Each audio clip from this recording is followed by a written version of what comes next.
Political storm क्या होता है, इसका मतलब और कब करते हैं इस्तेमाल, सब सीखेंगे 2 मिनट के अंदर अंदर आपके अपने channel H for Hindi 1 to 1 पे। नए हैं अगर चैनल पर तो सब्सक्राइब कर लीजिएगा, फॉलो कर लीजिएगा। स्टॉर्म बोले तो तूफान, पॉलिटिकल राजनीतिक।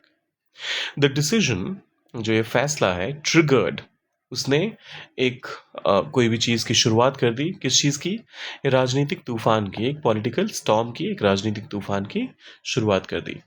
तो इस फैसले ने एक राजनीतिक तूफान को जन्म दे दिया। इस फैसले ने एक नया राजनीतिक तूफान खड़ा कर दिया। इस फैसले ने एक राजनीतिक तूफान की नींव रखी, कुछ इस तरीके से आप इसको हिंदी में कह सकते हैं।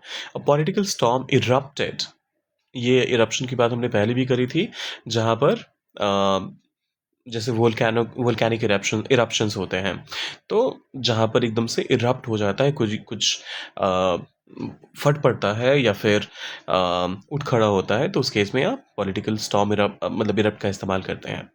So a political storm erupted after the announcement, घोषणा के बाद। आफ्टर द अनाउंसमेंट, अनाउंसमेंट घोषणा, आफ्टर बाद।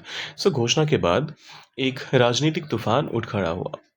द रिमार्क्स, जो ये रिमार्क्स थे, जो टिप्पणी थी, उसके कारण उसने क्या उसकी वजह से क्या हुआ, कॉज्ड अ पॉलिटिकल स्टॉर्म, एक राजनीतिक तूफान खड़ा हो गया या फिर एक राजनीतिक तूफान आ गया।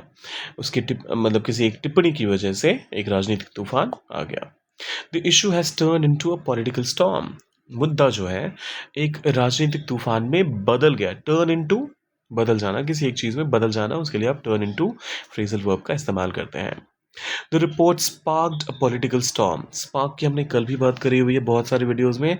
जब आप स्पार्क का इस्तेमाल करते हैं तो कहने का मतलब एक चिंगारी के तौर पे होता है ना, कई बार आग के लिए चिंगारी ही काफ़ी होती है। तो वही कहने की यहाँ पर कोशिश की जा रही है कि जो रिपोर्ट है उसने एक राजनीतिक तूफान को चिंगारी दे दी। अब आपकी बारी, एक एग्जाम्पल सेंटेंस आप कमेंट पे लिखिए। बाकी जाने से पहले लाइक शेयर और सब्सक्राइब करके जाइएगा। मिलते हैं जल्दी।